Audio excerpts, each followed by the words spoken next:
Chris unveiled on his podcast yesterday his top corners and his top safeties entering the draft. And I don't see J.C. Horn on your list of top corners. So you're one of the experts he's already calling out, yeah, Chris. Right. He's keeping a list like Ryan in The Office when he had his downfall, and he's got his pen and paper, and he marks marks off the name of everyone who has wronged him. Why is he not on your list? Keeping a list, checking it twice, trying to find out who's naughty and nice. That's what he's doing, right? I mean, first off, I like the player. I do. He's got incredible size and strength combination. That's where he is. But to me, again, you heard my little explanation a little bit on my podcast and what I look for in corners. There's not enough top-end speed for me to make him a first-round corner. He's a specialized corner. He'd have to play in maybe a Seattle scheme, or he's going to have to match up against only the big receivers or the tight ends to me. It's just not enough pure, straight-ahead explosion. Not good enough at coming out of cuts and accelerating to break on the ball. It's just that's my concern there. And that's what I'm about with corner. That's, again, where I go to corner. You talk about the top corners in football. In the history of the sport, too. They're running 4-3. They're running low 4-4s, and they play faster than the low 4-4. When you're running 4-5 or high 4-4s or high 4-5s, you're gonna cover Tyreek Hill. You're gonna cover Odell Beckham Jr.'s of the world and Stephon Diggs and those guys. No, you're not. And that's where I always come back to. And to me, yes, that's the number one thing I look for. It is such a critical position, and it's so difficult because the receiver always knows where he's going. Right. The corner doesn't. And there's only so much you can glean from film study. The best receivers are not going to have any tells, any indication, any hint as to where they're going to go. They're trying to sell you that they're going out when they go in. Right. They're trying to sell you they're going short when they go long. And they are incredible physical specimens. And you are too, but they have the advantage because they know where they're going. And it is a natural disadvantage. And I think it makes it even more important to have the speed, to gravitate toward fast guys who can recover when the receiver zigs when the corner thought maybe he would zag. Gilmore, Jair Alexander, Marshawn Lattimore, Marlon Humphrey, William Jackson, who just signed the big contract, Byron Jones. They're all high 4-3 guys. How do you expect a guy to cover a guy who runs 4-3 or 4-4 flat when the guy covering him, like you said, doesn't know where he's going and he runs 4-5? That's the big thing. And, we have a question from @Kmart2180. I want to read this. He goes, where do you rank J.C. Horn if he's not in your top 6? I'm also confused with your emphasis on speed. Richard Sherman always ranks as the top cornerback in every category, and he's not a blazing speed man. Yeah, he's a system fit.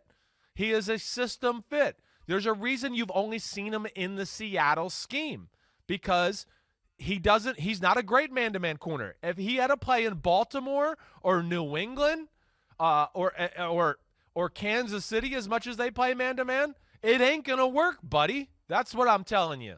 So that, to me, again, I really like Richard Sherman. He's going to the Hall of Fame, but for me, too, he's also a hair overrated that way because it is only a system fit. I bring guys to go, they fit in any system. Man-to-man every play. They could play the Seattle scheme if they had to, but really Seattle schemes, they don't look to get usually top-end corners a whole lot because they go, we don't play man, so I don't want to get a top-end corner.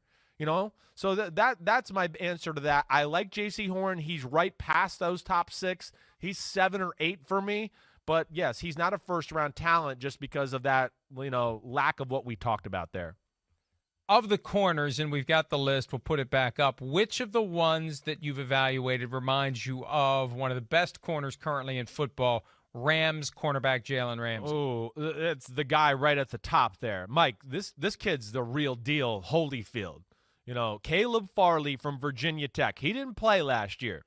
But, hey, we saw Jeffrey Okudah go at number 3 last year, and I go, well, then this guy could go number 1. I don't know. I mean, this guy's he's a freak. I have not seen a corner this big be able to move like this since Jalen Ramsey. In a lot of ways, and I'm going to say this because I got a man crush on Jalen Ramsey. He moves better than Jalen Ramsey did coming out of Florida State.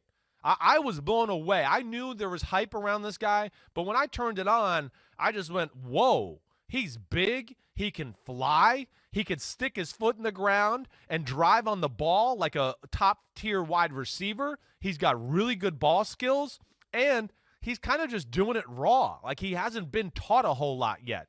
And, Mike, I'm big on, again, going back to the aspect of like, hey, you got that guy.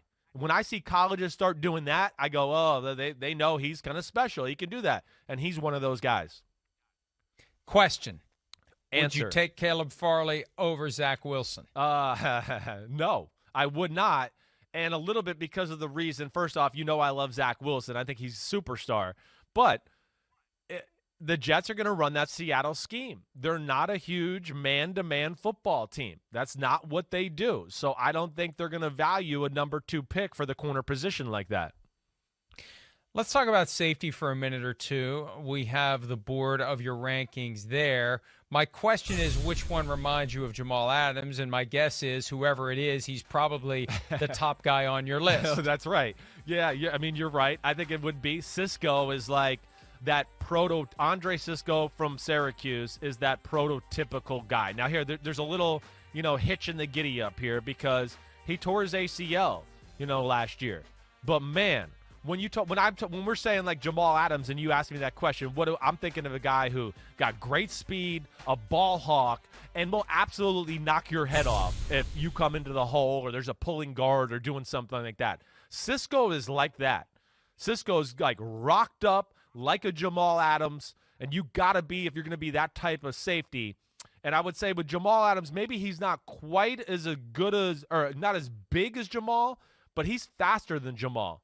Cisco is one of those guys, when you turn on the film, you go, I think he might run 4.38, 4.39, something like that. He's that kind of speed. He was really special. I'm a big fan of his. I think the only thing I question is just, where teams feel about his injury and stuff like that.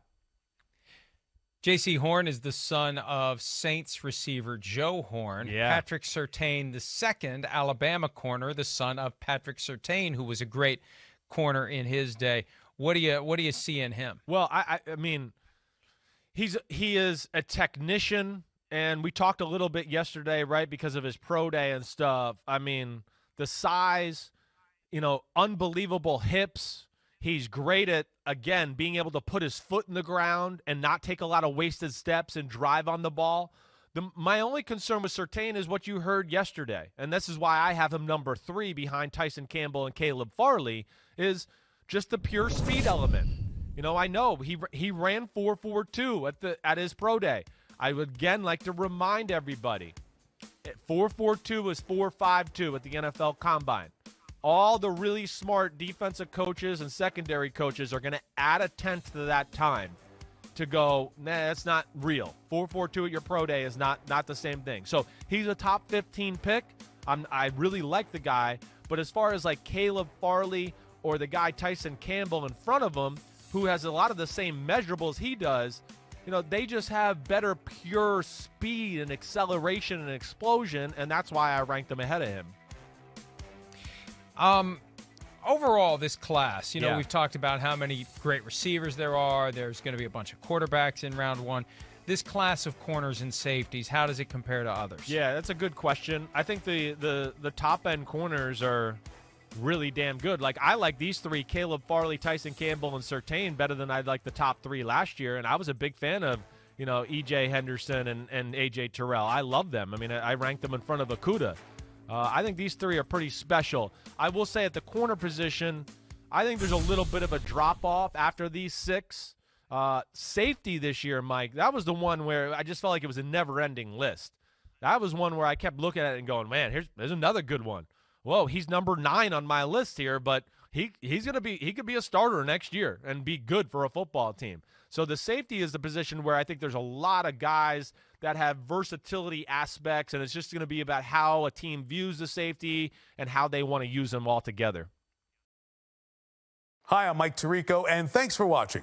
Make sure to hit subscribe for the latest news and highlights from NBC Sports.